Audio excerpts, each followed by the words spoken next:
د اویس پلار د یوسف جان نه ولې خفه دی؟ آیا د خفګان خبره رښتیا ده که هسې خلکو افواه خوره کړې ده؟ که هر څه په خپلو سترګو اوریدل او لیدل غواړئ نو د دې ویډیو تر اخره راسره پاتې شئ او زموږ چینل پښتو پوسټ در سره هم سبسکرایب کړئ چې زموږ راتلونکي ویډیوګانې تاسو ته په وخت در ورسي.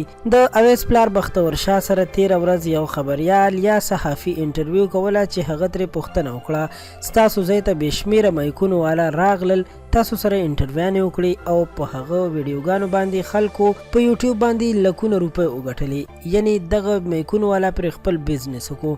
آیا تاسو سره چا مرسته کړې ده او که نه؟ د دغه صحافي یا خبریال په جواب کې د اویس پلار وایي چې ما سره هیچا مرسته نه ده کړې، خو په دې ټولو کې یو کس چې مرسته یې کړې ده هغه د الف خان شیرپو فاونډیشن دی او تر خپله وسه یې موږ سره څه ناڅه مرسته کړې ده، نور هیڅوک نه دي راغلي چې موږ سره یې څه مرسته کړې وي. بختور شاه لالا خپلو خبرو کې داسې هم ویل چې ځینې صحافیانو به داسې سوالونه کول چې موږ به یې ډېر زیات ودردولو، خو تر کومه پورې چې د امداد خبره وه نو هغه صرف الف خان شیرپو کړې ده. انټرویو کوونکي صحافي یوسف جان عثمانزي صاحب ته اشارتن ویل چې په سوشل میډیا باندې یو داسې سټار هم دی چې د هغه ویډیوګانې ډېر زیات خلک ګوري او دلته هم د انټرویو دپاره راغلی و.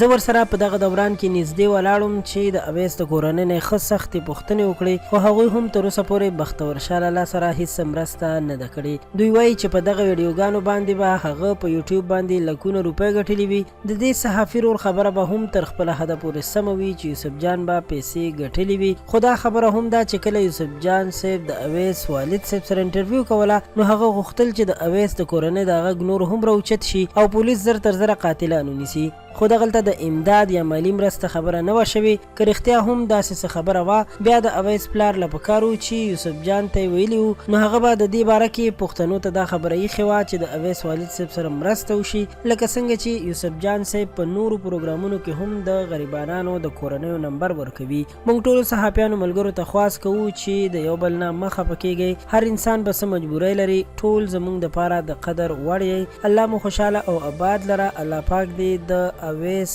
کورنۍ ته د زړه صبر ورکړي او اویس ته دې الله پاک بهتره جنتونه ورکړي. قدرمنو غوښتل مو چې دا واقعه تاسو سره تفصیلي شریکه کړم او تاسو پرې پوه شئ. امید لرم چې تاسو به د دې واقعې په حقیقت باندې پوه شوي یئ چې نن سبا ولې یوسف جان پسې خبرې شروع دي. په آخره کې به یو ځل بیا ووایم چې موږ د هیچا هم دفاع نه کوو، ټول زموږ هورونه دي، خو یو بل سره په مینه ژوند تېرول پکار دي. تاسو څه نظر لرئ خپل نظر را سره شریک کړئ او زموږ چینل پښتو پوسټ هم سبسکرایب کړئ. ډیره مننه.